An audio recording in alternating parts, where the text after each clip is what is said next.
പുരുഷന്മാർക്ക് അങ്ങനെ ഒരു പരാതിയുണ്ട്, അവരെ വേണ്ട രീതിയിൽ പരിഗണിക്കുന്നില്ല, അവർക്ക് എന്താ ഇതുപോലത്തെ പ്രശ്നങ്ങളില്ലേ എന്നൊക്കെ അവർ ചോദിക്കാറുണ്ട്. പേർപ്പസ്ഫുള്ളി പുരുഷന്മാരെ അവഗണിച്ചുകൊണ്ട് ചെയ്യുന്ന കാര്യങ്ങളല്ല. ഇവിടുത്തെ ഒരു പ്രപ്പോർഷൻ എടുത്ത് നോക്കുകയാണെങ്കിൽ ഇപ്പം വയലൻസ് ആണെങ്കിലും അബ്യൂസ് ആണെങ്കിലും പീഡനങ്ങൾ, അതുപോലെ സൂയിസൈഡ് റേറ്റ് ഏറ്റവും കൂടുതൽ സ്ത്രീ സമൂഹത്തിലാണ് കാണുന്നത്. അപ്പോൾ ഒരു സഫറിങ് ഗ്രൂപ്പിലേക്ക് എപ്പോഴും ഒരുപാട് പ്രിവിലേജസ് കൊണ്ടുവരാൻ വേണ്ടി നമ്മൾ ശ്രമിക്കും. അതുകൊണ്ടാണല്ലോ ഇന്നിപ്പം ഏത് മേഖല എടുത്ത് നോക്കിയാലും സ്ത്രീ സംവരണം നമുക്ക് കാണാം. അങ്ങനെ ഒരു സ്ത്രീ സംവരണം കൊടുക്കേണ്ടി വരാൻ തന്നെ കാരണം അവരെ ഉയർത്തിക്കൊണ്ട് വരിക എന്നുള്ളതാണ്. അപ്പം ഇതിന് ചരിത്രപരമായിട്ടും ഒരുപാട് കാര്യങ്ങളുണ്ട്.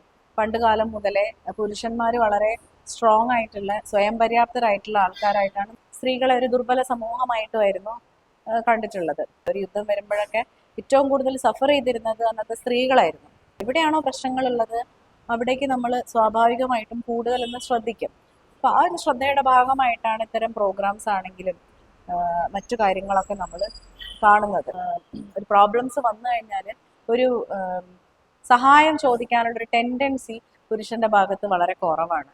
ഇതെല്ലാത്തിലും ഉപരിയായിട്ട് പുരുഷന്മാർക്കാണ് സപ്പോർട്ട് ഗ്രൂപ്പ്സ് കൂടുതലായിട്ടുള്ളത്. അത് ഫ്രണ്ട്ഷിപ്പ് ആണെങ്കിലും കൂടുതൽ മെയിൻറ്റെയിൻ ചെയ്യുന്നതും അതിനുള്ള അവസരങ്ങൾ കൂടുതലും പുരുഷന്മാർക്കാണുള്ളത്. ഈ കാര്യങ്ങളൊക്കെ നമ്മൾ കൺസിഡർ ചെയ്യുമ്പോൾ നമ്മൾ സ്ത്രീകൾക്ക് കുറച്ച് പരിഗണന കൊടുക്കണ്ടേ? ഒരിക്കലും നിങ്ങൾ അവഗണിക്കാനോ നിങ്ങളോട് സ്നേഹമില്ലാത്തതുകൊണ്ടൊന്നും അല്ല ഇത്തരത്തിലുള്ള പ്രോഗ്രാംസ് ഒന്നും കണ്ടക്ട് ചെയ്യാത്തത്. അപ്പൊ അവരെ ഒന്ന് ഉയർത്തിക്കൊണ്ടുവന്ന് ഏകദേശം ഒരേ നിലവാരത്തിലേക്ക് എത്തിക്കഴിഞ്ഞാൽ രണ്ടുപേരെയും തുല്യരായിട്ട് തന്നെ കൺസിഡർ ചെയ്യാം. നമ്മളൊരു പുരുഷന്മാർക്ക് വേണ്ടി തന്നെ ഒരു മെന്റൽ ഹെൽത്ത് പ്രോഗ്രാം തുടങ്ങാൻ ഉദ്ദേശിക്കുന്നുണ്ട്. We love you.